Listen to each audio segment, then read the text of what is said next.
హర హర మహాదేవ శంభో శంకర. మనం ఈ వీడియోలో ఒక భక్తుడు తన ధైర్యంతో శివుని ఎలా గెలిచాడో తెలుసుకుందాం. హిమాలయ లోతుల్లో మనుషులు ఎప్పుడు అడుగుపెట్టని ఒక అంధకార అడవి ఉండేది. ఆ అడవిని కాలవనం అని పిలిచేవారు. అక్కడ రాత్రి వేళ ఎవరు వెళ్ళినా తిరిగి రారని భయం. ఆ అడవిలో ప్రతి అమావాస్య రాత్రి ఒక విచిత్రం జరిగేది. ఆకాశం ఒక్కసారిగా నల్లగా మారేది, పక్షులు అరవడం ఆపేసేవి, గాలి కూడా కదలకుండా నిశ్శబ్దంగా ఆగిపోయేది. ఆ సమయంలో అడవి మధ్యలో ఒక పాత శివలింగం వెలుగుతుండేది. ఒకరోజు వీరసేన అనే యువ యోధుడు ఆ రహస్యాన్ని తెలుసుకోవాలని నిర్ణయించాడు. గ్రామస్తులు ఎంత ఆపినా వినలేదు. శివుడు ఉన్నాడంటే నేను చూసి వస్తాను అని కత్తి పట్టుకొని అడవిలోకి వెళ్ళాడు. రాత్రి మరింత గాఢమైంది. కొద్దిసేపటికి అతనికి ఒక శబ్దం వినిపించింది. డమ్ డమ్ డమ్ అని డమరుకం శబ్దం వినిపించింది. అతను ఆ శబ్దం వెంబడి వెళ్ళాడు. మధ్యలో చెట్లు స్వయంగా పక్కకు జరగడం మొదలైంది. చివరికి అతను ఒక భారీ శివలింగం దగ్గరకు చేరాడు. కానీ అక్కడ చూసిన దృశ్యం అతని రక్తం గడ్డకట్టేలా చేసింది.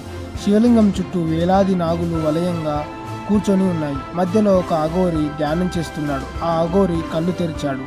ఎందుకు వచ్చావు అని గర్జించాడు. వీరసేన ధైర్యంగా శివుని చూడడానికి అని అన్నాడు. ఆ అఘోరి నవ్వాడు.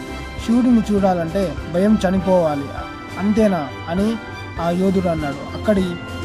అప్పటిదప్పుడే అక్కడున్న నాగులన్నీ ఒక్కసారిగా వీరసేన వైపు పాకడం ప్రారంభించాయి. అతను భయంతో కత్తి తీసుకున్నాడు. కానీ ఎంత కొట్టినా నాగులు ఆగలేదు. చివరికి అలసిపోయి కళ్ళు మూసుకొని అరవసాగాడు. మహాదేవ, నన్ను రక్షించు. అప్పుడే భూమి కంపించింది. ఆకాశంలో భారీ మెరుపులు మెరిశాయి. శివలింగం మధ్య నుంచి నీలి అగ్ని బయటకు వచ్చింది. ఆ అగ్నిలో నుండి ఒక రూపం కనిపించింది. జటాజూటం, మూడో కన్ను, గొంతులో నాగభరణం, చేతిలో త్రిశూలం, సాక్షాత్తు మహాదేవుడు. ఆ రూపాన్ని చూసిన క్షణంలో నాగులన్నీ శాంతించాయి. శివుడు వీరసేన వైపు చూసి ఇలా అన్నాడు. నన్ను చూడాలని ప్రతి ఒక్కరు కోరుకుంటారు, కానీ తమ భయాన్ని ఎదుర్కొనే ధైర్యం కొందరికే ఉంటుంది. అంతే. మరుసటి ఉదయం గ్రామస్తులు అడవికి వెళ్ళి చూసేసరికి అక్కడ అడవి లేదు, అగరి లేదు.